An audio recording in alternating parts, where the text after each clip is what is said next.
कैसे हैं आप लोग। आज अपन रिलेशन एंड फंक्शन का नेक्स्ट लेक्चर स्टार्ट करते हैं। हमने कुछ क्वेश्चन हो गए थे, अब आगे के क्वेश्चन का अपन डिस्कशन करने वाले हैं इस लेक्चर के अंदर, जो अपन एक्सरसाइज 1.1 12th एनसीईआरटी के लिए पढ़ रहे थे। अब आगे देखते हैं।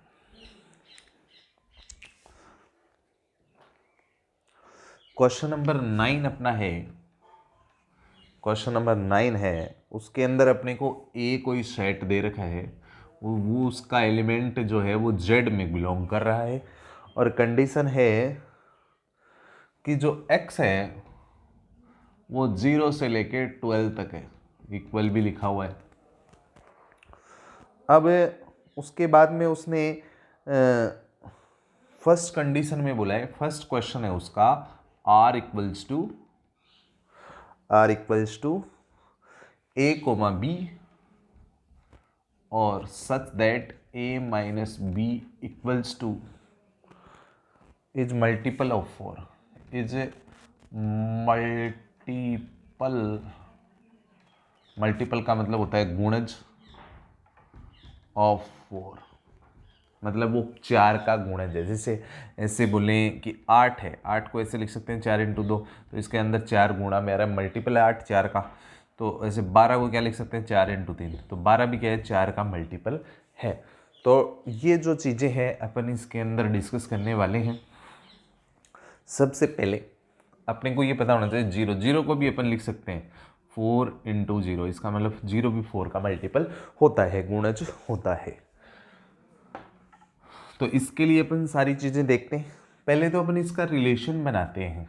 रिलेशन बनाई कैसे बनेगा, देखिए r इक्वल्स टू, जैसे आप a का वैल्यू 0 लें तो सेकंड वैल्यू b का आएगा। 0 है तो second value a minus B, उन दोनों का माइनस जो होगा वो 4 का मल्टीपल होना चाहिए, तो ये 0 0 बन जाएगा। फिर 0 का 1 के साथ नहीं होगा, 0 का 4 के साथ होगा, फिर 4 का 0 के साथ, फिर 0 का 8 के साथ, फिर 8 का 0 के साथ, फिर 0 का 12 के साथ और 12 का 0 के साथ। 0 का हो गया, फिर अपन 1 पे देखते हैं, 1 माइनस 1 हो जाएगा, फिर 1 का 5 के साथ, 5 का 1 के साथ, फिर 1 का 9 के साथ और 9 का 1 के साथ, और फिर 12 पे बनेगा नहीं, फिर 1 का तो यही बनेगा, फिर 2 का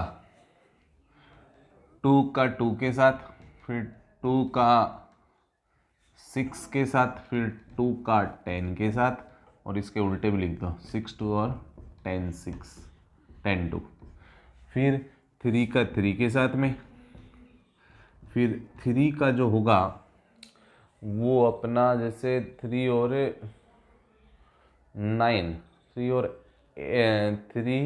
और 9 का नहीं बनेगा, लेकिन 7 3 का बन जाएगा, 3 7 7 3, फिर 3 का किसके साथ बनेगा, फिर 3 का बनेगा, फिर 8 के साथ में नहीं बनेगा, 9 के साथ में नहीं बनेगा, फिर 12 के साथ में बनेगा। क्या 3 का जो है 12 के साथ में करेंगे तो नहीं बनेगा, 11 के साथ में करें तो बन जाएगा, ठीक है। तो इसके उल्टे भी लिख देते हैं 11 3, जैसे हाँ बन गया। फिर 4 का 4 के साथ में बन गया, फिर 4 का 4 के साथ में बन गया, और 4 का फिर 8 के साथ में, और 8 का 4 के साथ में, और फिर 8 का 4 के साथ में, और फिर 4 का 12 के साथ में, और 12 का 4 के साथ में, ठीक है।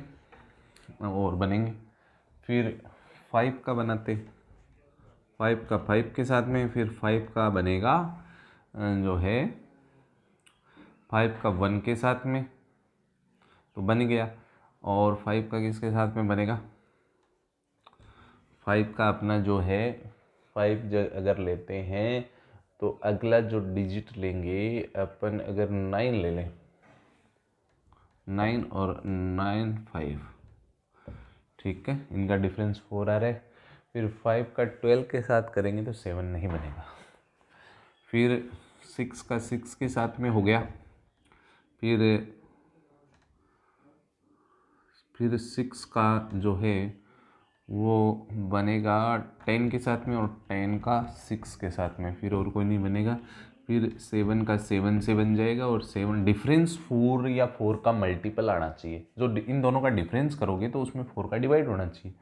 फिर 7 का जो है वो 7 का 11 के साथ में बन जाएगा, जो अपन शायद बना चुके थे। 7 का 11 के साथ में नहीं बनाए और 11 का 7 के साथ में, ठीक है। फिर 8 का 8 के साथ में बनेगा और 8 का 12 के साथ में और 12 का 8 के साथ में। फिर 9 का 9 के साथ में और कोई नहीं बनेगा। 10 का 10 के साथ में और 11 का 11 के साथ में और 12 का 12 के साथ में। ये अपन बना चुके हैं, ये रिलेशन इतना आपका बन जाएगा, ठीक है। अब इसका रिफ्लेक्सिव करता हूँ। रिफ्लेक्सिव का मतलब हो गया स्वतुल्य। ये कैसे करना है आपको, ए कोमा बी और यहाँ पे क्या लिखेंगे, A minus A equals to 0 is multiple of 4, मतलब 4 का गुणज है। 0 सब का गुणज होता है, क्योंकि 0 में 4 का डिवाइड हो जाता है। अगर किसी नंबर में 4 का डिवाइड हो जाता है वो उसका गुणज होता है। 0 में सबका डिवाइड होता है।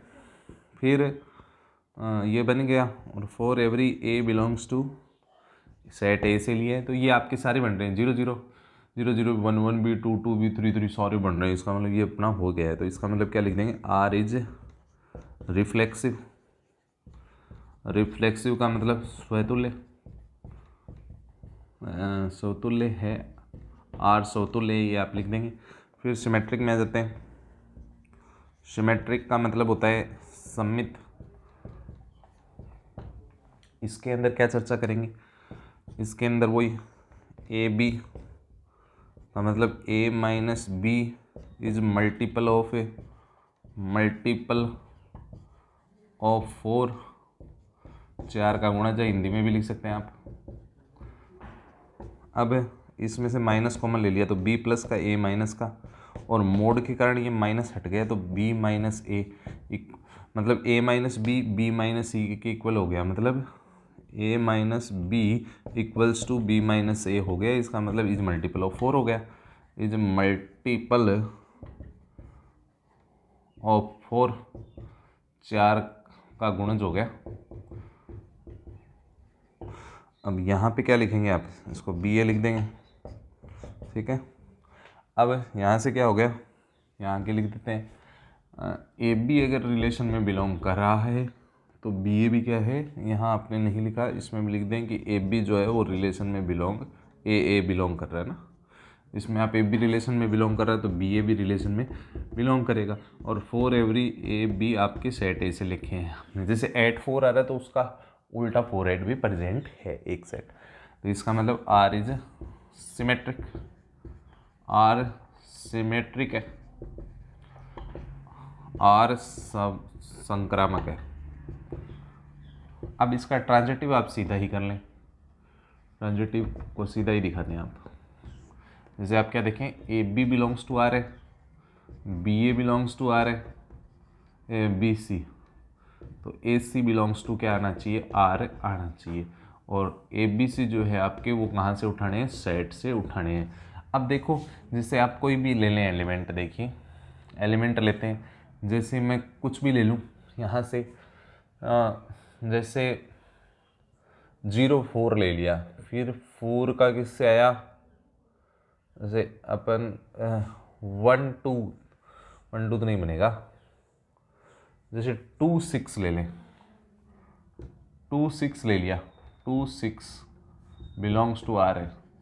फिर 6 का किससे बिलोंग है वो देखें, 6 का 10 से हो गया, 6 का और किसी से देखें, फिर 6 का जो है वो सेट नहीं हो रहा, अपन देख लेंगे। 4 का 12 से, 12 का 4, जैसे 1 का 5 से हो गया, जीरो, ये जो है अपन देख लेते हैं कि इसके अंदर अपन रिलेशन सेट करेंगे 2 का 6 से एक अपने को सेट मिल जाए, ऐसा कुछ है ना। 6 का नहीं बन रहा तो अपन 1 5 लेके देख लेते हैं एक बार। 1 5 ले लिया मैंने, 1 5 लिया तो अगला जो है वो 5 से किसका हो रहा है रिलेशन, 5 से अपन और कुछ देख सकते हैं, नहीं बन रहा तो अपन ऐसा ही नंबर ले लेते हैं, 4 8 ले लेते हैं, 4 8, फिर 8 का 12 से देख लेते हैं, 4 का 8 से है क्या, मिल जाएगा आपको 4 का 8 से, 4 का 8 का मिल गया, फिर 8 का 12 से भी मिल जाएगा, 8 का आपको 12 से मिल गया, फिर आपका 4 का 12 से मिलना चाहिए, देखो 4 का आपका 12 से मिल रहा है क्या, 4 का आपका 12 से मिल जाएगा, मतलब अपना 4 8 तो ये रहा, फिर 8 12 ये मिल गया, फिर 4 का 12 से अपने पास ये देखें अपन 4 का 12 से ये रहा, इसका मतलब तीनों मिल गए, ए बी सी, ए आ गया 4, बी हो गया 8 और सी हो गया 12, इसका मतलब आपका ये रिलेशन आर ट्रांजिटिव हो गया, आर ट्रांजिटिव, आर संक्रामक हो गया। अब ये तो आपका इतना पार्ट हो गया। अब इसमें एक चीज़ और आपसे पूछता है वो कि इसमें आपको ये बताना है कि एक का एक एक किस रिलेटेड है, इसमें ये बोला है कि relation of one, relation of one मतलब एक का संबंध किससे, एक का संबंध किस किस से, वो आपको बताना है इस क्वेश्चन के अकॉर्डिंग। तो अपन देखेंगे इसमें एक का किससे है, एक का एक से, फिर एक का किससे 5 से है, और 5 का 1 से है ना, ऐसे भी बोल सकते हैं, फिर एक का और कहीं के एक का 9 से, और 9 का 1 से, और 1 का कहीं नहीं है, तो ये आपका है 1 का 1 से हो सकता है, 1 रिलेट कर रहा है 1 से, फिर 1 रिलेट कर रहा है 5 से, और फिर 1 रिलेट कर रहा है 9 से, इस क्वेश्चन के अकॉर्डिंग ये आपकी बात बनती है इस क्वेश्चन में। इसका सेकंड पार्ट है वो भी अपन डिस्कस करेंगे।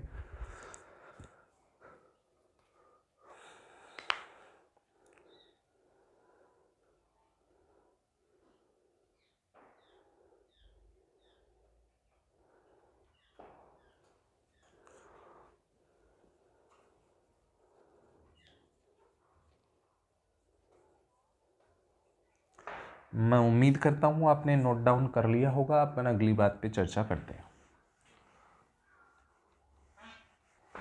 इसके अंदर जो सेकंड बात है वो भी सेम एज इट इज है, इसके अंदर तीनों रिलेशन हो गए तो इसको अपन इक्विलेंस या तुल्यता संबंध बोल सकते हैं कि इस क्वेश्चन में तुल्यता संबंध है, इक्विलेंस रिलेशन है, इस क्वेश्चन में अपन ऐसा बोल सकते हैं।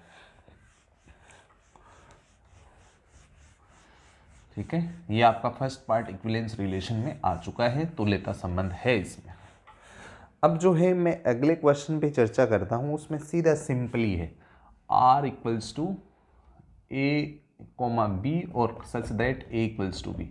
आप चाहो तो ये क्वेश्चन का मेन हिस्सा है, ये इक्वल है, इक्वल वाले इक्विलेंस होते हैं, तुल्यता होते हैं संबंध, तो आप या तो बनाना चाहो तो बना लो रिलेशन, वरना दरकार भी नहीं है। जीरो है तो ए और बी दोनों इक्वल है, जीरो लिया तो जीरो ही आएगा, 1 लिया तो 1 ही आया, क्योंकि दोनों को इक्वल दिखना है, जो भी लिखो आप यहाँ से लिखोगे, और जेड का मतलब पूर्णांक लिखने हैं, इंटीजर लिखने हैं आपको, है ना। 2 लिखा तो 2 ही आएगा, 3 लिखा तो 3 ही आएगा, 4 लिखा तो 4 ही, 5 लिखा तो 5 ही आएगा, 6 लिखा तो 6 ही, 7 लिखा तो 7 ही, और 8 लिखा तो 8 ही आएगा, 9 लिखा तो 9 ही, और 10 लिखा तो 10 ही, ये बीच में कोमा लगाते जाएं, 11 लिखा तो 11 ही, और 12 लिखा तो 12 ही। साइड से आपको बाहर जाना नहीं है अलाउड। सबसे पहले रिफ्लेक्सिव, रिफ्लेक्सिव अब इसको देखने की भी दरकार नहीं है, रिफ्लेक्सिव ये आइडेंटिटी रिलेशन है। आइडेंटिटी का मतलब खुद का खुद से हो, जैसे इसमें ओनली खुद का खुद से हो तो आइडेंटिटी होता है, और आइडेंटिटी रिलेशन हमेशा कैसा होता है, तीनों होते हैं उसके अंदर। ठीक है, तो आपको इसको देखने की दरकार नहीं है, यहाँ से हैंडल करें। ये भी आपका आइडेंटिटी, आइडेंटिटी का मतलब खुद का खुद के अलावा और किसी से नहीं हो, तो वो रिफ्लेक्सिव भी होता है, सिमेट्रिक भी होता है, ट्रांजिटिव भी होता है, समतुल्य, सममित, संक्रामक तीनों होता है, उसमें तुल्यता संबंध होता है, उसमें इक्विवेलेंस रिलेशन होता है। तो रिफ्लेक्सिव में यहाँ से करें आप क्वेश्चन को, ए लिखते ही क्या बन जाएगा, ए इक्वल्स टू ए होता है, इसका मतलब जो आपने ए उठाया वो सेट ए से उठाया है, इसका मतलब ए आपका बिलोंग कर गया रिलेशन में, तो आर क्या हो गया, R is reflexive. Reflexive R स्वतुल्य है। फिर सिमेट्रिक, सिमेट्रिक सिमेट्रिक के अंदर इसका मतलब स्वतुल्य है, ये सममित है, ये आपका क्या है, स्वतुल्य है। तो क्या लिखेंगे, ए बी का मतलब क्या हो गया, ए इक्वल्स टू बी, और बी ए का मतलब क्या हो गया, ए बी है तो फर्स्ट सेकंड के इक्वल है, तो बी ए का मतलब फर्स्ट सेकंड के इक्वल है। दोनों बातें सेम हो गई। सेम होने का मतलब A comma B belongs to R कर रहे हैं, तो बी कोमा ए भी आर में बिलोंग करेगा, और आपने जो ए और बी उठाए हैं वो आर में बिलोंग करेगा रिलेशन में, वो सेट ए से उठाए हैं। इसका मतलब क्या हो गया, आपका आर क्या हो गया, सिमेट्रिक हो गया। आर इज क्या हो गया, सिमेट्रिक। आर सिमेट्रिक हो गया, आर सममित हो गया। अब आगे इसका ट्रांजिटिव डिस्कस करते हैं। ट्रांजिटिव, ट्रांजिटिव का मतलब संक्रामक, इसमें भी कोई प्रॉब्लम नहीं है।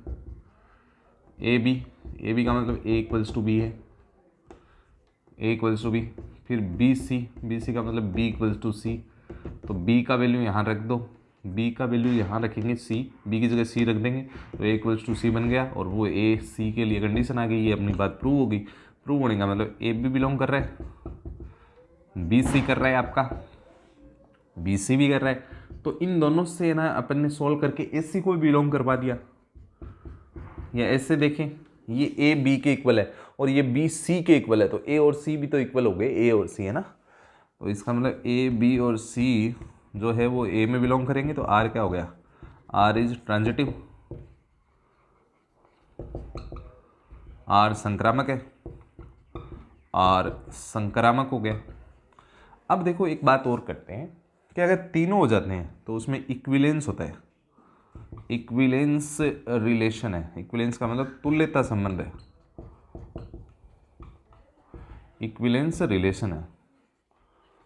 तीनों अगर हो जाए रिफ्लेक्सिव सिमेट्रिक ट्रांजिटिव तो उसको रिफ्लेक्सिव उसको इक्विलेंस रिलेशन बोलते हैं, और हिंदी में तुल्यता संबंध बोलते हैं। अब उसने बोला है कि वन का क्वेश्चन कंप्लीट हो गया, उसके बाद में एक छोटी सी बात पूछी है कि वन किससे रिलेटेड है, वन का रिलेशन बताना है, वन का रिलेशन, वन का संबंध किससे है ये पता करना है। वन का ओनली किससे है, वन से। इस क्वेश्चन के अकॉर्डिंग वन का रिलेशन किसके साथ है, ओनली वन से, one related to only one. तो ये आपका पूरा 9 का क्वेश्चन कंप्लीट होता है। आप इसको कॉपी करें।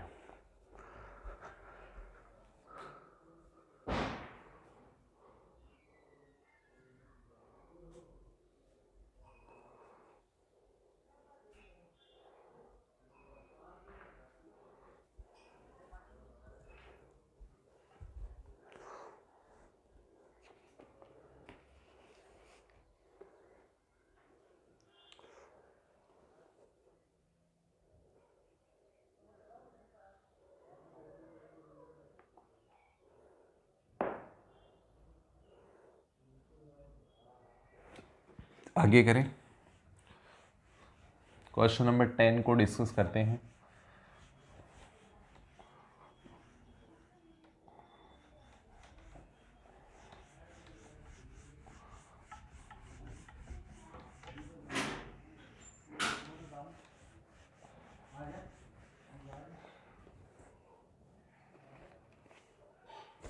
टेन में अपने को एग्जाम्पल देने हैं कैसे रिलेशन के। जैसे इसके अंदर फर्स्ट है जो कैसा हो, सिमेट्रिक हो, symmetric but not reflexive, not transitive. स्वतुल्य तो हो, है नहीं, सम्मित हो, क्या हो, सम्मित हो, लेकिन वो स्वतुल्य तथा संक्रामक नहीं हो, है ना। ये दो कंडीशन अपने पास नहीं हो, इसके लिए अपने को एग्जाम्पल देना है। तो जो रिफ्लेक्सिव तो होना चाहिए, जो सिमेट्रिक तो होना चाहिए, लेकिन बाकी दोनों नहीं होना चाहिए। तो इसके लिए मैं एक एग्जाम्पल देता हूँ कि ये कोई लाइन है, L1 लाइन है और ये L2 है। मैं बोलूँ L1 इज L1 परपेंडिकुलर है L2 के, परपेंडिकुलर का मतलब लंबवत है, मतलब 90 डिग्री बना रही है एक दूसरे से। L1 L2 के साथ 90 बना रही है और L2 भी L1 के साथ 90 बना रही है। तो इसमें क्या हो गया, सिमेट्रिक हो गया। ये कैसा हो गया, सिमेट्रिक हो गया, सममित हो गया। लेकिन क्या L1 L1 के साथ 90 बना रही है? नहीं बना रही। तो L1 L2 के साथ 90 बना रही है और L2 जो है वो L3 के साथ 90 बना रही है जैसे। तो L1 और L3 जो हुई वो 90 पे नहीं हुई। इसका मतलब इसका एग्जाम्पल इतना ही है कि L1, ऐसे एग्जाम्पल को आप ऐसे लिख सकते हो, एग्जाम्पल में लिखें L1 L2 और यहाँ पे सच दैट R लिख के, ये आपका हो गया इधर L1 इज, बस इतना ही लिख दें, L1 L2 के लंबवत है बस। और प्लेन XY प्लेन में कोई शेड ले लें, ठीक है, XY प्लेन में ही लें। जो A है वो आपका XY प्लेन में लाइन्स है, लाइन, ठीक है। ऐसे आप एग्जाम्पल इसका सेट कर सकते हैं। इसको लिखना है, बस एग्जाम्पल आपको बताना नहीं है क्यों है क्यों नहीं है, बस इतना लिख लें उधर वाला। XY प्लेन में रेखाएं हैं, आप ऐसा लिख सकते हैं। फिर देखें इसका सेकंड पार्ट क्या बोला है उसने, 10 में सेकंड बोला है। आप इसके अंदर जो आपके इसके अंदर 4-5 पार्ट है। इस क्वेश्चन को आप कैसे करें, आपके जो इन क्वेश्चनों के पीछे आंसर दे रखे हैं ना, आपने स्टार्टिंग से किए हैं, स्टार्टिंग से जितने क्वेश्चन किए हैं उन सब के आप आंसर देख लें। जैसे वो वाइफ वाला है, फादर वाला है, उनसे आप इस पूरे 10 के क्वेश्चन के आंसर सेट कर सकते हैं। आपको आंसर लिखने हैं बस, कि एक क्वेश्चन लिखना है इसके अंदर, जो भी आपको एग्जाम्पल मांगे उसमें क्वेश्चन लिखना है। तो कौन सा सिमेट्रिक होगा, कौन सा ट्रांजिटिव, उसके क्वेश्चंस लिखने हैं आपको ओनली। तो ये आप पीछे से देख के आराम से लिख सकते हैं।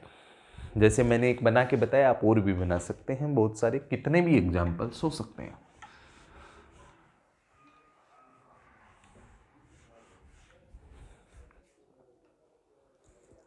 नेक्स्ट क्वेश्चन पे चर्चा करता हूं। क्वेश्चन नंबर 11 है।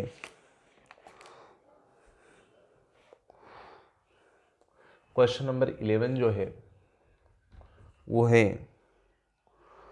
कि कोई भी है ना प्लेन का मतलब समतल में बिंदु है बहुत सारे, पॉइंट्स है बहुत सारे, उसके लिए क्वेश्चन बनता है। क्वेश्चन क्या है, R equals to P, Q, और उसने बोला है कि ओरिजिन है, कोई मूल बिंदु है O है, उससे P की डिस्टेंस और Q की डिस्टेंस सेम दे रखी है। अपने को ये क्वेश्चन दे रखा है, मतलब कोई भी मूल बिंदु है, ओरिजिन है, उससे P की डिस्टेंस जो OP बनेगी और वही किसके इक्वल दे रखी है क्वेश्चन में, OQ। आप बुक से क्वेश्चन पढ़ सकते हैं, ये अपना क्वेश्चन है। तो इक्वल वाली बात जो चल रही है, इक्वल वाले में इक्विलेंस होता है। इक्विलेंस का मतलब रिफ्लेक्सिव भी होता है, सिमेट्रिक भी होता है, ट्रांजिटिव भी होता है, स्वतुल्य भी होता है, सम्मित भी होता है, संक्रामक भी होता है। अगर तीनों हो गए तो वो तुल्य संबंध है, तुल्यता संबंध है। तो ये क्वेश्चन है अपना, है ना। और ये कोई सेट आप मान सकते हो, ए सेट मान सकते हो। अगर आपको क्वेश्चन में नहीं दे रखा है तो आप इसको सेट, ठीक है, तो ये आपका सेट यही है। तो सुनो, अब इसको अपन करते हैं। सबसे पहले रिफ्लेक्सिव पे चर्चा करूं, नॉर्मल है रिफ्लेक्सिव। अपना क्वेश्चन ये है कि ओरिजिन मूल बिंदु से जो P की दूरी है वो Q की दूरी दोनों बराबर है, डिस्टेंस बराबर है, वो मूल बिंदु है। रिफ्लेक्सिव का मतलब स्वतुल्य। स्वतुल्य में आपको क्या करना है, जैसे आप यहाँ पे Q की जगह P लिख देंगे, P, और इसका मतलब क्या हो गया, OP equals to OP। OP equals to OP होता है, इसका मतलब P, बिलोंग कर गया आपका रिलेशन में। और फॉर एवरी आपने P सेट ऐसे उठाए हैं, और R क्या हो गया, R इज रिफ्लेक्सिव, मतलब R स्वतुल्य है। फिर सिमेट्रिक पे चर्चा करते हैं। सिमेट्रिक के अंदर, सिमेट्रिक का मतलब होता है सममित। सममित के अंदर क्या होता है, P OP equals to OQ है, तो क्या OP और OQ इक्वल है, इसका मतलब OQ और OP भी इक्वल होंगे, क्या होंगे। जैसे ये OP OQ के इक्वल है तो OQ भी OP के इक्वल होंगी, तो उल्टा सुल्टा चलेगा ना इसमें। तो इसका मतलब ऐसे लिखूंगा PQ का मतलब क्या हो गया, OP इक्वल्स टू OQ अपने को गिवन है, ये दिया हुआ है, तो QP का मतलब क्या हो गया, OQ इक्वल्स टू OP। अगर ये दिया हुआ है तो ये बात भी सही है, क्योंकि OP OQ के इक्वल है तो OQ भी OP के इक्वल होगा। इसका मतलब P कोमा Q रिलेशन में बिलोंग कर गया, आपका P कोमा Q रिलेशन में बिलोंग कर गया, तो इसका जस्ट उल्टा QP भी आपका रिलेशन में बिलोंग करेगा। और ये जो आपने P और Q उठाए हैं वो सेट A से उठाए, सेट A आपने अज्यूम किया था, तो यहाँ से क्या बोल देंगे यार, R is symmetric, symmetric R सममित है, R का मतलब रिलेशन है यहाँ पे। फिर अगली बात पे करता हूँ ट्रांजिटिव, ट्रांजिटिव, ट्रांजिटिव का मतलब संक्रामक से है, ट्रांजिटिव का मतलब किससे है, संक्रामक से है। अब इसके अंदर क्या होगा, जैसे पी क्यू, फिर क्यू आर और पी आर, तो ये ध्यान से देखें, O P equals to O Q, ये अपने को गिवन है, गिवन है, ये दिया हुआ है।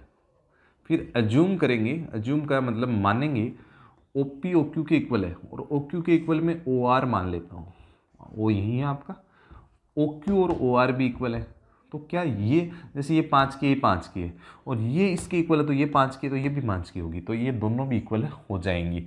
तो ये आपने मान लिया O Q equals to O R है, तो ओ क्यू का वैल्यू ओ आर यहाँ पे रखा, तो मेरे पास O P equals to O R आ गया। ठीक है, सीधा सिंपली लिख दें, कोई प्रॉब्लम नहीं है। पी क्यू रिलेशन में बिलोंग कर रहा है, क्यू आर रिलेशन में बिलोंग कर रहा है, और पी आर भी रिलेशन में बिलोंग कर रहा है, और आपके जो पी क्यू आर उठाए हैं आपने वो सेट ए से उठाए हैं। जो सेट ए है वो आपका प्लेन में बहुत सारे पॉइंट्स का सेट है, किसी प्लेन में, जैसे ये प्लेन है इसमें बहुत सारे पॉइंट्स का सेट है। ठीक है, तो आर क्या हो गया, आर इज ट्रांजिटिव, आर संक्रामक हो गया। अगर ये इसमें तीनों हो गए तो अपन क्या बोल देंगे, R is equivalence relation, R is equivalence relation, R तुल्यता संबंध है, आर तुल्यता संबंध है। ठीक है, अब आगे उसने एक बात और बोली है, आगे उसने एक बात और क्या बोली है कि वो देखें आप, आगे उसने पार्ट में बोला है कि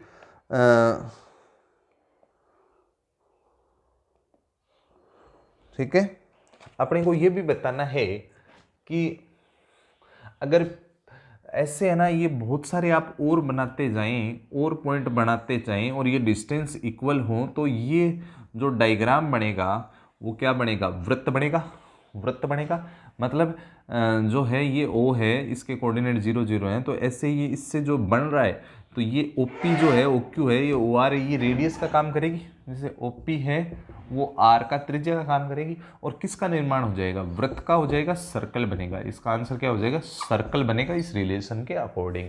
अगर ऐसे डिस्टेंस बराबर होती गई तो ये डिस्टेंस तो रेडियस का त्रिज्या का काम करेगी, और जो निर्माण होगा जिस डायग्राम का, वो आपका सर्कल बनेगा, वृत्त बनेगा। मैं उम्मीद करता हूँ आपको ये क्वेश्चन समझ में आया होगा।